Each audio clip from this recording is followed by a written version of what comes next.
This is exciting for me. I get to teach you this morning on lesser known women of the Bible. But I'm excited to teach because of what the class is.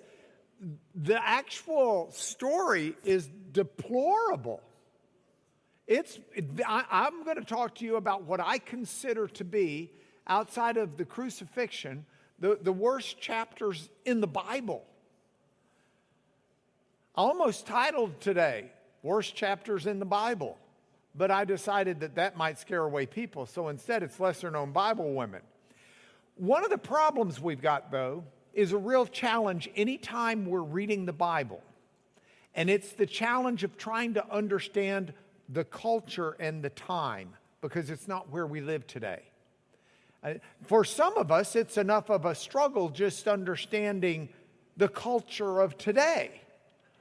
But in terms of relative ease, this year is relatively easy. We've got a decent grasp of what's going on today. But if you go back in time, you can go back just, a few decades back. It's still decently easy, but it starts to get harder. I start thinking about, this is an election cycle. The first election cycle that I can remember, well, no, not that I can remember, the first one I voted in for president was Ronald Reagan, 1980. First time I was eligible to vote. The world was a different place then. And culture was different. And music was different.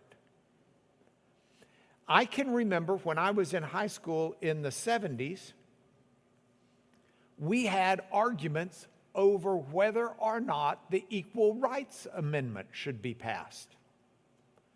And one fella in our class used to upset several gals in our class because he argued against the Equal Rights Amendment. And I remember Polly Maynard saying to him, what reason could you possibly have for arguing against the Equal Rights Amendment? And his reply was, women aren't equal. Why should they have equal rights? I thought Polly was going to hit him. But times were different then. If you get on YouTube you can watch reaction videos where people will, in the modern generation, will be reacting to things that are older. I love to watch people react to great songs from the 60s and 70s that they just didn't grow up knowing. And they hear them and now they react to them. I saw recently these three guys who were reacting to All in the Family. They couldn't believe that stuff could even be said on TV.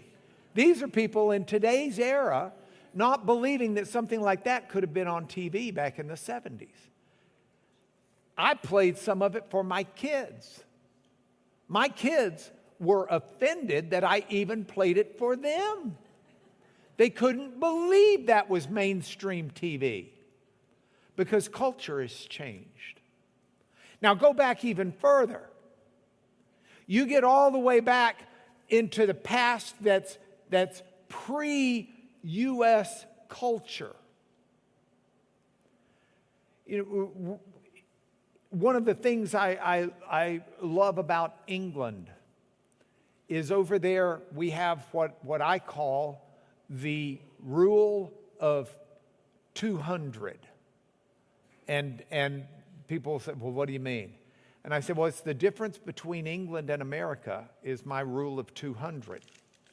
In America, if something is 200 years old, it's really old.